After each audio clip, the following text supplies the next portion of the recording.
Bonjour à vous. Dans cette vidéo, nous parlons de présentation orale et plus précisément de support visuel, parce qu'un bon support visuel, c'est essentiel. Premièrement, qu'est-ce que c'est un support visuel? Eh bien, c'est un support technologique ou matériel.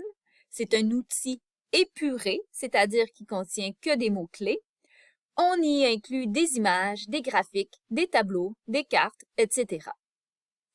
En quoi est-ce que c'est utile, un support visuel? Est-ce que ça vaut vraiment la peine d'en faire un? C'est pas une perte de temps, ça? Ben non, parce qu'avec un support visuel, votre présentation sera dynamique, structurée, claire et beaucoup plus facile à comprendre. Elle vous aidera aussi vous-même à mieux vous repérer tout au long de votre présentation. Les gens vont regarder votre support et ne vous fixeront pas dans les yeux, ce qui va être beaucoup moins gênant. Et vous n'aurez pas peur de ne plus savoir quoi dire parce que tous vos repères seront dans votre support visuel. Il existe beaucoup d'outils de présentation. Plusieurs peuvent être utilisés directement en ligne. Aujourd'hui, dans ma vidéo, je vais vous parler principalement du très célèbre PowerPoint, de Prezi, Genially, Canva et Google Présentation ou Slides. Alors, je vais me diriger directement sur Internet pour vous montrer un peu à quoi ça ressemble. Tiens, je vais commencer avec PowerPoint. Alors, je crois que beaucoup d'élèves ont déjà utilisé un PowerPoint au cours de leur parcours scolaire. C'est vraiment facile d'utilisation et ce qui est génial, c'est que le logiciel nous propose plusieurs créations, plusieurs couleurs, plusieurs thèmes. Donc, au niveau de l'esthétique, c'est vraiment très agréable et facile d'utilisation. Alors, par exemple, pour une présentation de français 5201, j'ai toujours ma page de titre ici avec le contenu, le thème, sur quoi portera ma présentation. Ensuite, j'ai différentes diapos. Ma diapo sur la partie 1, résumé d'un débat. Je viens mettre ensuite mes mots-clés, le message que j'ai choisi. Je viens insérer des images en faisant des captures d'écran ou en copiant des images. Et ensuite, on voit que dans mon PowerPoint, je mets des titres, je mets quelques petites informations, mais je mets pas tout mon texte. Je vais évidemment élaborer, donner des détails tout en faisant ma présentation. Mais ce qu'on voit, c'est que de diapositive en diapositive, c'est facile de suivre le fil, c'est facile pour la personne qui parle et c'est facile pour ceux qui vous écoutent. Donc là, ici, c'était le thème la monarchie. Est-ce que je suis pour ou contre la monarchie? Donc, on voit, c'est pas très compliqué.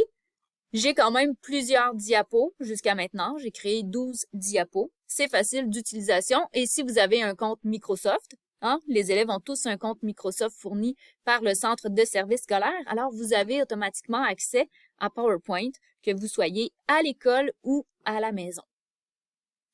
Je vous montre maintenant Prezi. Alors ici, j'ai une présentation Prezi que j'ai fait il y a très longtemps quand j'ai donné le cours d'histoire. Ce qui est intéressant avec Prezi, c'est qu'on a du mouvement. Donc, on se promène d'une diapo à l'autre. On peut mettre des images, des titres.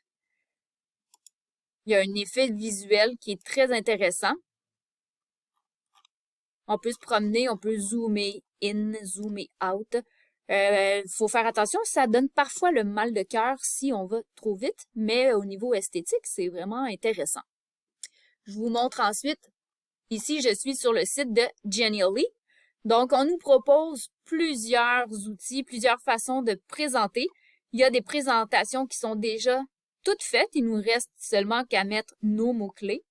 Alors, on peut naviguer comme ça et il y a vraiment beaucoup de choix.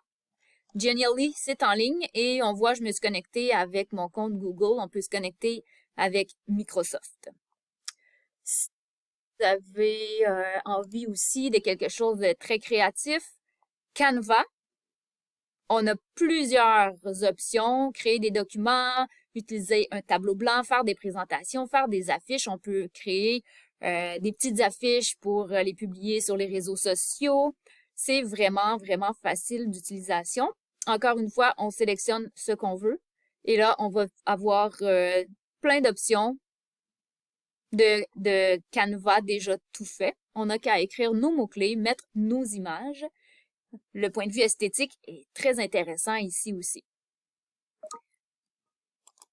Si vous avez un compte Google, la présentation, Google Présentation, c'est vraiment très de base. C'est comme un PowerPoint, une version un peu de base de PowerPoint. C'est un peu moins intéressant, moins d'options, mais ça fait quand même le travail. C'est très simple.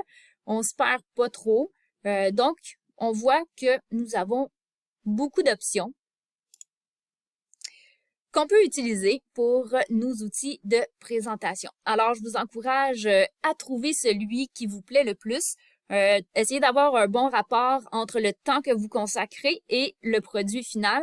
On pourrait passer des heures et des heures et des heures à faire un support visuel, mais essayez de trouver quelque chose qui se fait quand même rapidement parce que vous pouvez pas consacrer 6 mois juste sur votre support visuel.